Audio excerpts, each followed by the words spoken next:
এখন হরিবাসর বলে অনেকে বলছে ছেলে হলেই আনন্দ হয়। কেন আপনারা মায়ের জাত, অথচ মেয়ে হলে আনন্দ হয় না কেন? আসলে শাস্ত্র বলছে যদি কারো ছেলে হয় সে পুত নামক নরক থেকে উদ্ধার পায়। তাহলে আমি প্রদীপ পাল, আমার দুটো মেয়ে, তাহলে আমার উদ্ধার পাবার কোনো চান্স নাই, নাকি বলছেন? এখানে দলে যেগুলো আছে না, দেখাবো না, সব প্রায় একটা দুটো করেই কন্যা আছে। ছেলে এক আধজনের আছে, তাদের বুকের পাটা আলাদা, মেক্সি পরে ঘুরে বেড়াচ্ছে। তো সবাই তাকানে, যে যেখানে বসে আছেন তাকাবেন। মায়েরা, কি বললাম? ছেলে ছেলে আর মেয়ে। ছেলে যদি একটা বংশের প্রদীপ হয়, মেয়ে হয় দুটো বংশের প্রদীপ। একজন মুসলিম ভাই আমাকে বলছে আমার দুটো মেয়ে। বললাম তুমি ছেলে নেবে না? বলে না, দুটোতেই আল্লাহ যা করেছে। বলে কেন? আমি মরে গেলে ওরা 2-4 দিন আমার জন্য কাঁদবে, আর ছেলে হলে খুঁজে খুঁজে বেড়াবে বাবা কোথায় কি রেখেছে। না না, দামি কথা বলছি। মায়েদের খুব আনন্দ হলো, যাকে আমাদের হয়ে বললেন। আপনাদের ভোট না দিলে তো হবে না, যেরকম রাধা রানী কি। কিন্তু মায়েরা, ছেলে হলেই যে নরক থেকে উদ্ধার হবে তা নয়, পুত নামক নরক থেকে। কেন? তুলসীদাস বলেছেন, তুলসীদাসের দোহা, এক দ্বার সে বাহার হতা হয় পুত আর মুত, जो हरि भजे कहे पुत, जो ना भजे कहे मुत। কথাটা শুনতে খারাপ, কিন্তু তুলসীদাসের কথা।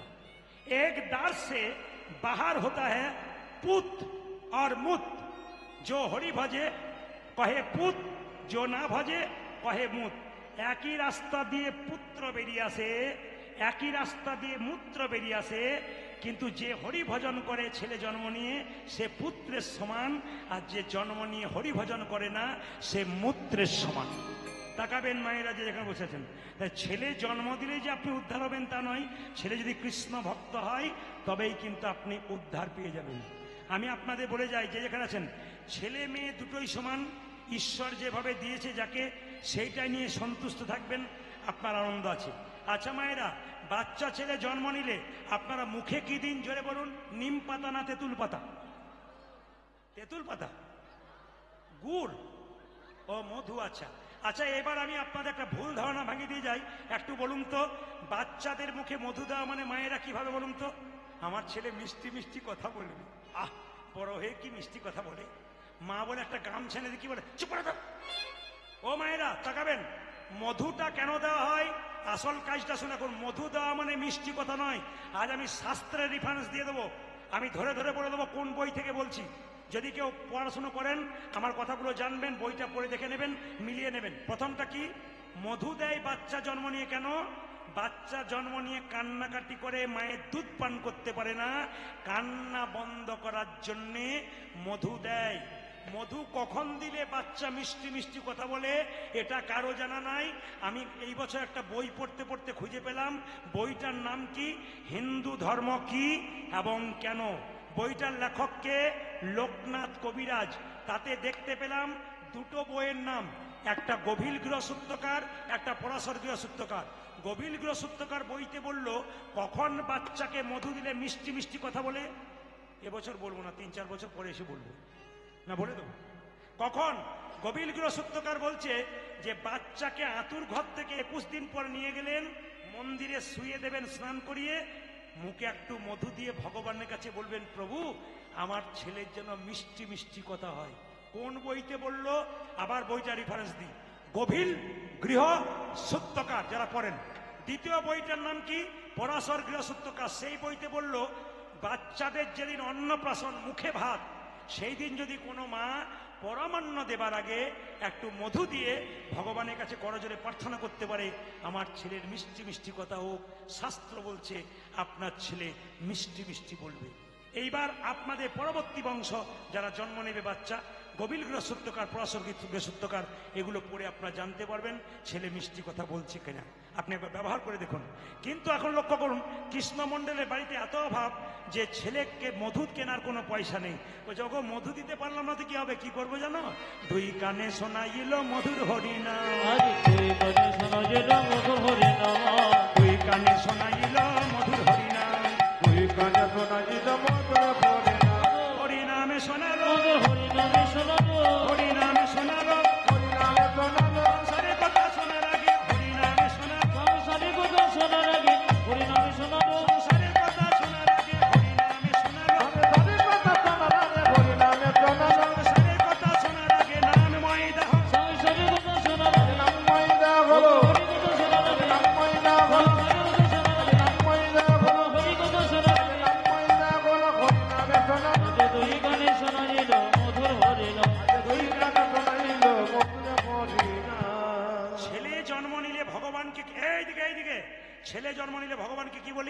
মা ইঞ্জিনিয়ার করো, ডাক্তার করো, কিন্তু তিনি কি বললেন?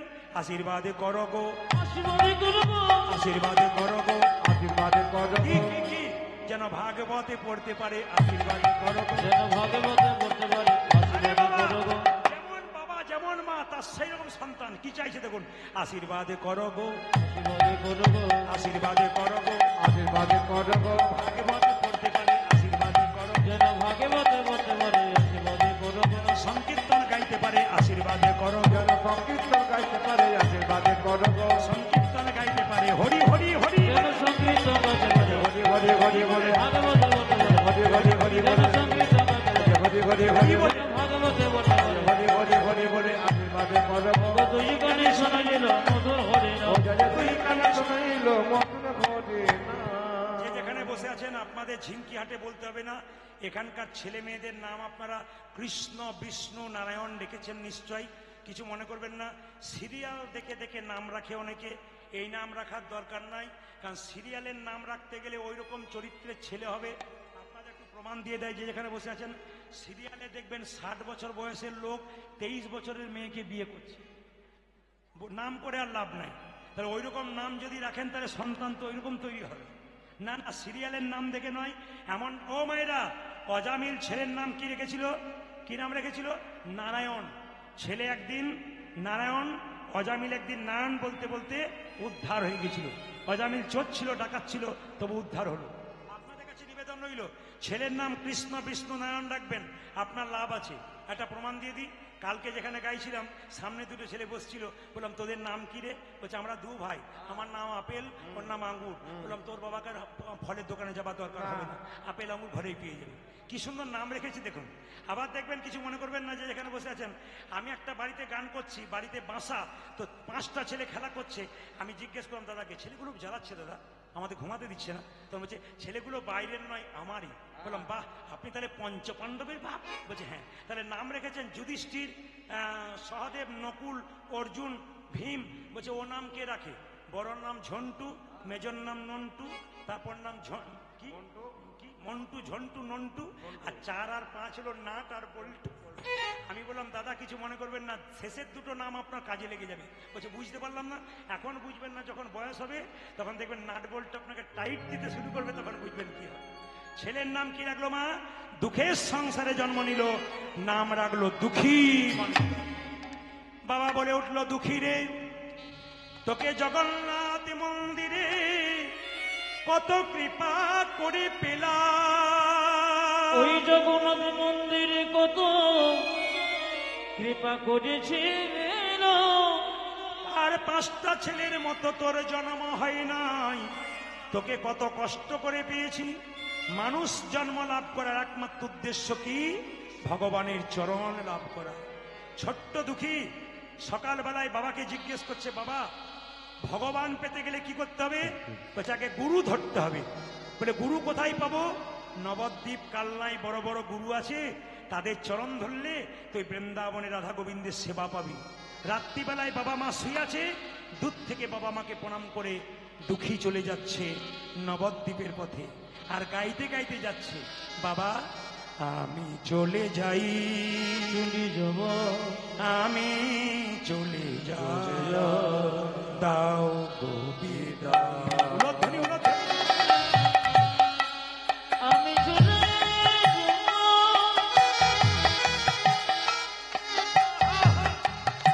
আমি চলে যাব, দাও গোবিন্দা। আজ আমি চলে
কীর্তন শুনছেন, বলুন তো সত্যি কথাটা, দুঃখী কত বছর বয়সে ঘর থেকে বেরোলো জোরে বলুন?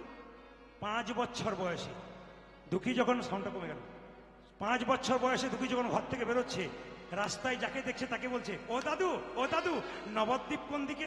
একজন বলল, এই খোকা, নবদ্বীপ করছিস, ভিখারির ছেলে ভিক্ষা নে, আবার নবদ্বীপ করছিস কেন?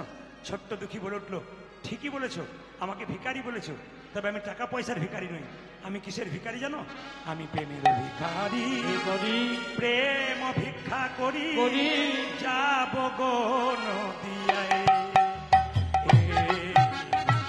যাব গো নদিয়ায়। উলধ্বনি, প্রেমের ভিখারি, প্রেম ভিক্ষা,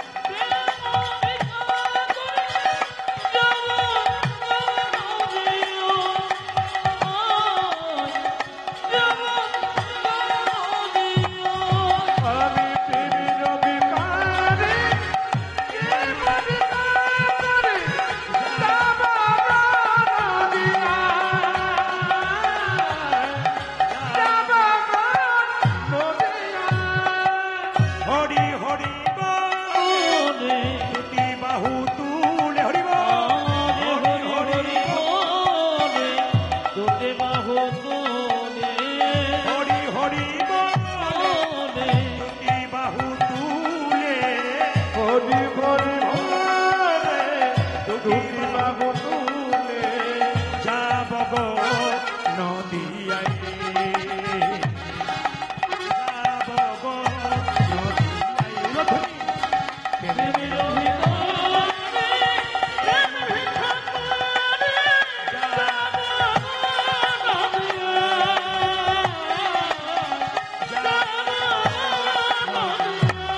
ওই আমি প্রেমের ভিখারি, প্রেম ভিখারি, যাব নদিয়া, যাব নদিয়া। হৃদয় চৈতন্য ঠাকুর কি? জোরে বলুন একবার সবাই মিলে, হৃদয় চৈতন্য ঠাকুর কি? হৃদয় চৈতন্য ঠাকুর কি? আচ্ছা বাবা, আপনারা যারা নবদ্বীপ গেছেন কিছু মনে করবেন না, নবদ্বীপের পাশে একটা জায়গা আছে কালনা, নিত্যানন্দ ঠাকুরের শ্বশুর বাড়ি। সেখানে একজন বিখ্যাত গুরুদেব ছিল, তার নাম হৃদয় চৈতন্য। যে যেখানে বসে আছেন পেছনে আগে কান ঠিক রাখবেন, মন ঠিক রাখবেন, শুনবেন, আপনার হৃদয়ে শান্তি পাবেন, জানতে পারবেন কিছু কথা।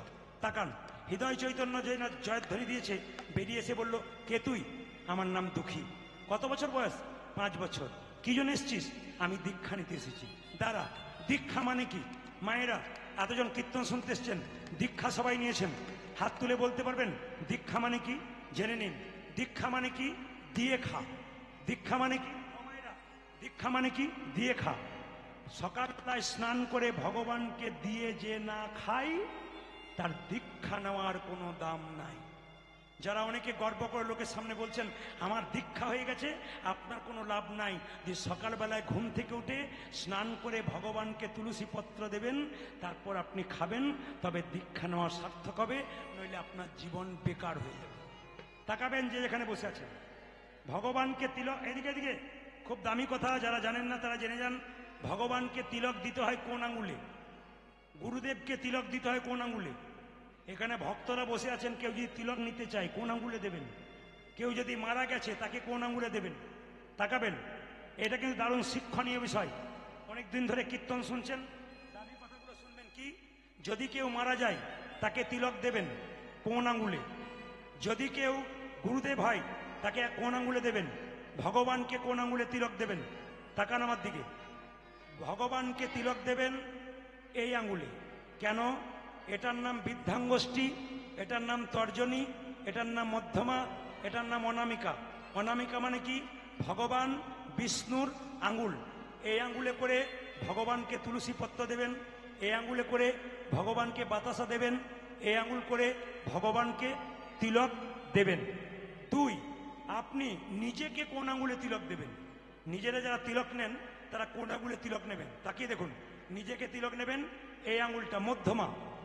যারা পেছনে আছেন, যারা আগে আছেন, আমার দিকে তাকিয়ে নিন, নিজেকে কোন আঙ্গুলে তিলক দেবেন? মধ্যমা, মানে এই আঙ্গুলটাতে। আচ্ছা, যদি কেউ মারা যায় তার কপালে তিলক দেবেন কোন আঙ্গুলে? এই আঙ্গুলে। তর্জনী, তর্জনী। আর যদি ধরুন এখানে কেউ তিলক দিচ্ছে আপনাদেরকে, কিংবা অনেকে তিলক দেয় না, আসলে তিলক দিতে হয় কোন দিকে, কিংবা কেউ আপনি তিলক করছেন, কেউ তিলক চাইছে আপনার কাছে, তিলক দিবেন কোন আঙুলে? এই আঙুলে। সবাই তাকান, তিলক দেবেন বৃদ্ধাঙ্গুষ্ঠী, মানে এরকম করে তিলক দেবেন। মায়েরা সবাই তাকাবেন, এই যে তিলকটা নিচ্ছি আমরা, আমি নিয়েছি, আমার দিকে তাকাবেন। তিলকের জন্ম কোথা থেকে একটু সবাই জেনে নিন। তিলকের জন্ম কোথা থেকে? ভগবান শ্রীকৃষ্ণের একবার মাথা ব্যথা হলো, সঙ্গে সঙ্গে নারদ মুনি বলল, কৃষ্ণ তোমার মাথা ব্যথা হলো, কবিরাজ তো তুমি, তুমি বলো তোমার মাথা ব্যথা সারবে কি করে? কৃষ্ণ বলল, কোনো ভক্ত যদি বা কোনো ভক্তিমতী মা যদি তার চরণের ধুলি আমার মাথায় দিতে পারে, আমার ব্যথা ভালো হয়ে যাবে। কৃষ্ণের কটা স্ত্রী? 16,108টা স্ত্রী। সবার কাছে যা হলো, নারদ মুনি গেল কি জন্যে? চরণের ধুলির জন্যে। কেউ দিল না। নারদ জিজ্ঞেস করলো, তোমরা চরণে ধুলি দিচ্ছ না কেন? বলছে, কেন বাবা, দিয়ে আবার নরকে যাব, দরকার নেই, দেবার দরকার নাই। সঙ্গে সঙ্গে নারদ মুনি বৃন্দাবনের পথে ঘুরছেন, দেখতে পেলেন রাধারানী সখীদের নিয়ে বসে আছেন। নারদ মুনিকে দেখে বললেন, রাধারানী, নারদ তোমার চিন্তা চিন্তা মন লাগছে কেন গো? এমন করে মন খারাপ করে যাচ্ছ কেন? আজকে মুখে হাসি নেই কেন? বলছে, কৃষ্ণের মাথায়। নারদ মুনি বলে উঠলো, কৃষ্ণের মাথায় ব্যথা হয়েছে। সঙ্গে সঙ্গে রাধারানী বলে উঠলো, বলো নারদ, কি করলে কৃষ্ণের মাথা ব্যথা ভালো হবে? বলছে, একটা উপায় আছে। বলে, কি? যদি কোনো ভক্তমতী মা তার চরণে ধুলো দিতে পারে, তবে গোবিন্দের মাথা ভালো হতে, ভালো হতে। সখীরা তাড়াতাড়ি বললো, নারদ তোমার গলাতে যে উন্নিটা আছে, ওই উন্নিটা আমাদের দাও। রাধারানী বললো, তাড়াতাড়ি দাও। সকল গোপীগণ রাধারানী চরণে ধুলো দিল। কাকে? তাকাবেন, কাকে দিল? না সোজাসুজি দিল নারদকে। নারদ বেঁধে নিয়ে চলে যেতে, আর জিজ্ঞেস করছে যেতে যেতে, আচ্ছা তোমরা যে চরণে ধুলি দিলে, তোমাদের নরকের ভয় হলো না? তখন রাধারানী বলছে, শোনো, আমরা নরকে যাব, কিন্তু গোবিন্দের মাথা ব্যথা তো ভালো হবে। কত গোবিন্দকে ভালোবাসে দেখুন মায়েরা। আমরা তো চাই, ওদের ভালোবাসাটা কোন জায়গায় গেছে। সঙ্গে সঙ্গে নারদ মুনি সেই ব্রজগোপীদের চরণ ধুলি নিয়ে কি করেছে? কার মাথায় দিয়েছে? কৃষ্ণের মাথায়। কৃষ্ণের মাথা ব্যথা ভালো হলো। কৃষ্ণ সেই চরণের ধুলি ব্রজগোপীদের রাধারানীর বৃন্দাবনের মাটিতে ছড়িয়ে দিল। তার থেকে তৈরি হলো তিলক। এই যে আমি তিলকটা নিয়েছি মায়েরা, এই তিলকটার জন্ম কোথা থেকে? বৃন্দাবনের মাটি থেকে। কার? ব্রজগোপীদের চরণে ধুলো থেকে।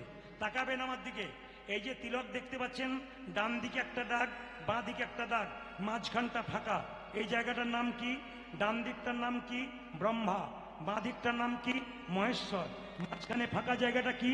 বিষ্ণু। তাহলে প্রশ্ন করবেন, এই যে ফোঁটা মতো নাকে নিয়েছি, ওটা কি? ওটা কি? তুলসী পাতা। মাইক ডিস্টার্ব করছে ভাই তোমার। তুলসী পাতা। তাকাবেন, এটা কি? তুলসী পাতা। কেন? কৃষ্ণের এই জায়গাটা যদি চরণ হয়, তাহলে এই জায়গাটা তুলসী পাতা। তাকাবেন, এই পাতাটা কতটা নেবেন? নাকটাকে 4 ভাগ করলে 3 ভাগ অংশ কিন্তু পাতা নিতে হয়। সবার কাছে নিবেদন রইল, যদি আপনারা মনে করেন যে আপনার মতো তিলক করতে পারবো না, কারণ আমাদের সমাজে একটা নিয়ম আছে, আপনি তিলকমালা করে গেলে আপনাকে ঠাট্টা করার লোকের অভাব হবে না। আমাদের ওখানে একটা মেয়ে 26 বছর তিলকমালা করে, নিরামিষ খাই। পাশের বাড়ির মেয়েগুলো বলে, বাবারে হারাধনের বইয়ে কি ঢং দিদি, ভগবান আগে পেয়ে যাবে বোধ হয়। মানে এটা হাতি চলে বাজার, কুত্তা ভুকে হাজার। হাতি রাস্তা দিয়ে যাবে, কুকুর ঘেউ ঘেউ করবে, হাতি কিন্তু তার দিকে তাকাবে না। কৃষ্ণ ভক্ত কারা? হাতির মতো। নিন্দুক কারা? কুকুরের মতো। ওদের দিকে আপনারা তাকাবেন না। তাকাবেন মায়েরা, তিলক যদি কেউ করতে চান, অনেকে মনে করেন তিলক করব খাওয়া দাওয়া বন্ধ নাকি? আমি বলবো না, শাস্ত্রে বলেছে তিলকের বিধি। আপনারা তিলক করবেন, কেউ দেখতে পাবে না, তিলক হয়ে যাবে। কেমন? শাস্ত্র বলল জল তিলক, জল তিলক। তাকান আমার দিকে, যারা পেছনে আছেন, আগে আছেন। স্নান করবেন, ভগবানের মন্দিরে যাবেন, হাতে একটু জল নেবেন। জল নিয়ে কি করবেন মায়েরা? এই আঙ্গুল, এই আঙ্গুলে করে নিজেকে তিলক করতে হয়। জল তিলকটা এরকম করে কপালে 2টো দাঁড়ি আর মাঝখানে একটা পাতার মতো জল দিয়ে করে নেবেন। আপনার অজান্তে তিলক হয়ে যাবে, কেউ জানতে পারবে না, কিন্তু তিলক আপনার তিলক হয়ে যাবে। জয় নিতাই, জয় নিতাই। আপনার তিলক হয়ে যাবে। তাকাবেন মায়েরা, কেউ দেখতে পাবে না, কিন্তু তিলক হয়ে যাবে। এবার বলে দিই, যে যেখানে বসে আছেন, তিলক নেবেন, তিলক নেবেন। এবার বলি, ভগবানের ভজন করবেন, গুরুমন্ত্র ভজন করবেন। কোন দিকে মুখ করে বসে ভগবানের ভজন করতে হয়? যে যেখানে বসে আছেন, দামি কথা শুনে নিন। কোন দিকে মুখ করে ভগবানের ভজন করতে হয়? পূর্ব দিকে কিংবা উত্তর দিকে? জোরে বলুন, কোন দিকে? পূর্ব দিকে কিংবা উত্তর দিকে। কোন আসনে বসে আপনি মন্ত্র জপ করবেন? আপনাকে কম্বলের আসনে বসতে হবে। যদি না পান কুশ ঘাসের আসনে বসবেন। যদি না পান নিচে বসে কোনোদিন মন্ত্র ভজন করবেন না, তাহলে আপনার দুঃখ জন্মাবে। ওই জন্য কিছুর ওপরে বসে আপনাকে মন্ত্র জপ করতে হয়। মায়েরা যে যেখানে বসে আছেন, একটা প্রশ্ন আপনাদের কাছে, আপনি তিলক দেবেন ভগবানের চরণে প্রথমে দেবেন না মাথায় দেবেন? জোরে বলুন, কোথায় দেবেন? চরণে দেবেন না কপালে দেবেন? জোরে বলুন, কোথায় দেবেন? শুনতে চাই আমি, কোথায় দেবেন? চরণে না, তাকাবেন কেন? বলছে ভগবানকে স্নান, আবার ডিস্টার্ব, ভগবানকে স্নান করালেন, স্নান করানোর পর তাকাবেন, তাকে প্রথমে কপালে তিলক দিতে হয়, তারপর ফুল বা তুলসী পত্র দিয়ে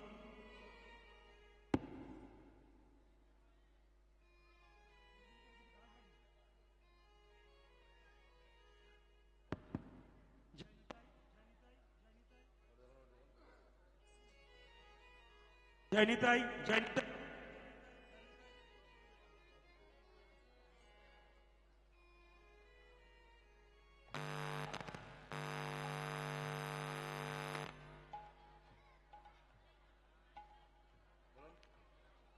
জয় নিতাই। মায়ের একবার জোরে উলুধ্বনি দিন, নিতাই গৌর হরি হরি বল। প্রেম সে বলুন রাধা রানী কি, শ্যাম সুন্দর কি, মদন মোহন কি, হরিবাসর কি, মদন মোহন কি। ছোট্ট দুঃখীকে বলল, দুঃখী তুই যদি আমার কাছে মন্ত্র নিবি তবে তো পরীক্ষা দিতে হবে। কি পরীক্ষা? এই দেখ একটা মাটির কলসি দিলাম, এই কলসিটা নিয়ে প্রত্যেকদিন গঙ্গা থেকে জল এনে তুই তুলসীর বাগানে সেবা করবি। যেদিন সেবা হয়ে যাবে সেদিন তোকে আমি মন্ত্র দিয়ে দেবো। সবাই করজোরে বসুন, আপন আপন গুরুকে স্মরণ করুন। ছোট্ট দুঃখী 5 বছর বয়সে গঙ্গা থেকে জল আনছে, আর কি গাইছে দেখুন, তাকান। জয় জয় শ্রী গুরু প্রেম আজ জয় জয়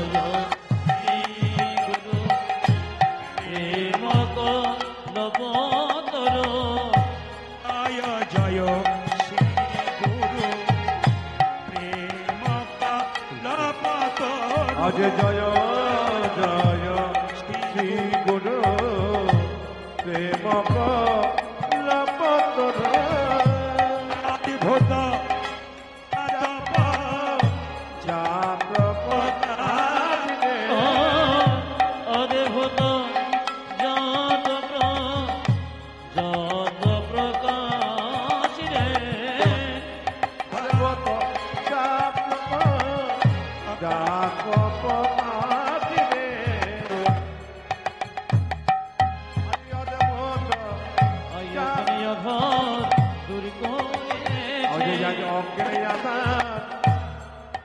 ছেলেরা সবাই তাকিয়ে দেখুন, গোটা গানটাকে নষ্ট করছে।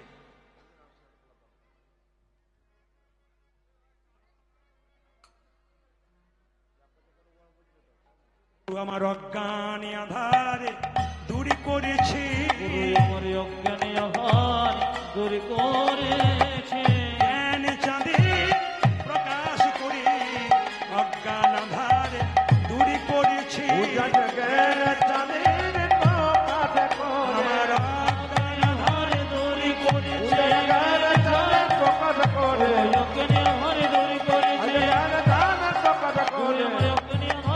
করেছে, অজ্ঞানী আধার দূর করেছে, আবার একটু শুনবেন, সবাই করে জোরে বসবেন।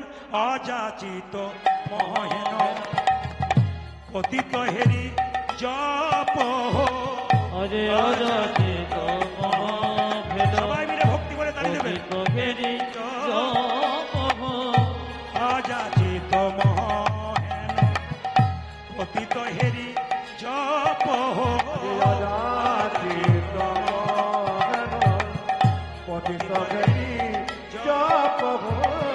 যে সে যে হরি নাম দিয়েছে, হরি নাম দিয়েছে, হরি নাম দিয়েছে, অযাচিত কৃপা স্বভাবে যে সে যে হরি নাম দিয়েছে, অযাচিত কৃপা স্বভাবে যে সে যে হরি নাম দিয়েছে, অযাচিত কৃপা স্বভাবে হরি নাম দিয়েছে, অযাচিত কৃপা স্বভাবে হরি নাম দিয়েছে, যেচে সেজে হরি নামে দিয়ে। মায়েরা একবার বলবেন কত বছর বয়সে দুঃখী বেরিয়ে গেল, জোরে বলুন। 5 বছর। কলসি একটা মাটির হাঁড়ি দিয়েছে, আর সঙ্গে সঙ্গে জল আনতে আনতে মাটির হাঁড়ির ঘষাতে এক সময় তার ছোট্ট ছেলেটার মাথায় দগদগে ঘা হয়ে গেল। ছেলেটা মাথায় পাগড়ি করে যখন জল আনে, তখন তার গুরুদেব হৃদয় চৈতন্য বলল, হ্যাঁ রে দুঃখী, এত সুখে কৃষ্ণ ভজন হয় না, পাগড়ি খোল, পাগড়ি খোল, পাগড়ি খোল। মায়েরা যেই না পাগড়িটা খুলেছে, অমনি দগদগে ঘা, পুঁজ রক্ত। গুরুদেব বলল, হ্যাঁ রে দুঃখী, তুই যেদিন বাবা মাকে ত্যাগ করে আমার কাছে এসেছিস, সেদিন থেকে আমি তোর বাবা, আমি তোর মা, তুই আমাকে বললি না কেন? আমি তোকে চিকিৎসার ব্যবস্থা করতাম, কবিরাজ থেকে চিকিৎসা করাতাম। ছোট্ট দুঃখী বলল, শোনো গুরুদেব, আমি যদি তোমায় বলতাম আমার মাথায় দগদগে ঘা হয়েছে, তুমি না হয় আমাকে চিকিৎসক ডেকে চিকিৎসা করাতে, কিন্তু কি হতো জানো, আমি যে কৃষ্ণ সেবায় বঞ্চিত হতাম। কৃষ্ণ সেবায় বঞ্চিত হতাম, কৃষ্ণ সেবায় বঞ্চিত হতাম, কৃষ্ণ সেবায় বঞ্চিত হতাম। জল আনিতে না পারিলে কৃষ্ণ সেবায় বঞ্চিত হতাম। আমি জলানিতে না পারিলে কৃষ্ণ সেবায় বঞ্চিত ওই হতাম। আমি জলা দিতে না পারিলে, মানব জনমে বেখাই যেত, জলা দিতে না পারিলে, মানব জনমে বেখাই যেত। কৃষ্ণ সেবায় বঞ্চিত। হতাম। যে যেখানে বসে আছেন মহানিবেশ করে একটু হিসাব করবেন, আমি অঙ্কে কাঁচা। ছোট্ট দুঃখী বলল, যেমন তেমন জনম নয়, আমি 84 লক্ষ জনি ভ্রমণ করে এই মানব জন্ম পেলাম। শুধু সে নয়, যারা কীর্তন শুনতে এসছেন সবাই 84 লক্ষ জনি ভ্রমণ করে মানব জন্ম পেয়েছেন। একটু গুনবেন, 20 লক্ষ বার গাছ গাছরা রূপে জন্ম নিলাম। কত রকমের গাছ হতে হতে যেদিনে তুলসী বৃক্ষ রূপে জন্ম নিলাম। যেদিনে আমি তুলসী বৃক্ষ রূপে জন্ম